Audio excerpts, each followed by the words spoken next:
A Pankutya bemutatja. Well hello, rakpart paródia. Ha tudnám, mikor lesz már végre kész a rakpart. Évek óta javítják, de sehol nem tart. Dolgozz már, miért nem mész el az anyádba? Tényleg nem értem, miért csak egy ember csinálja.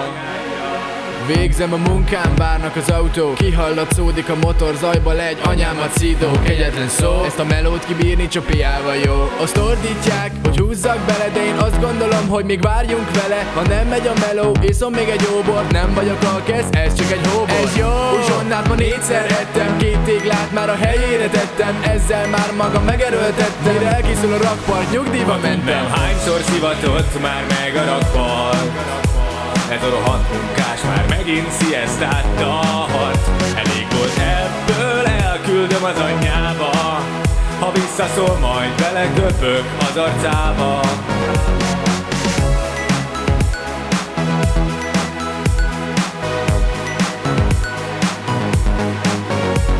Megint vitázni kell, úgy unom már, ezt a csávot úgy pofán rúgnám. Elképzelem, ahogy a talajba tiprom, és lendületből a Dunába hajítom.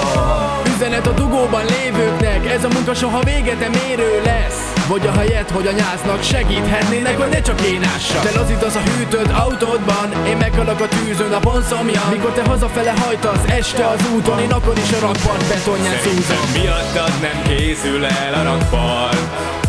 Követelem, hogy kezdj el dolgozni azonnal. Hagyjál már, miért szólsz bele a munkámba? Na erígy innen, mert zavarsz a sziesztámba.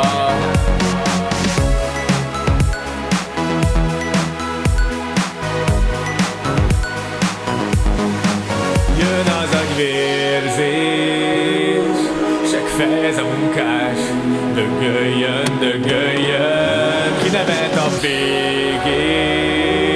Átugratlak, de durván, most beégsz majd, de csúnyán. Szlát gyökér, ez most kemény ember.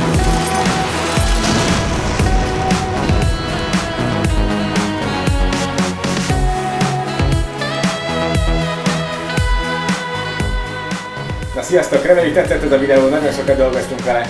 Ha igen, akkor nyomjatok rá egy lájkot és nézzétek meg a többi videókat. És köszönjük a segítséget Attilának a zenei alapért, Sanyinak a drónért és Jasvivennek a hangjáért.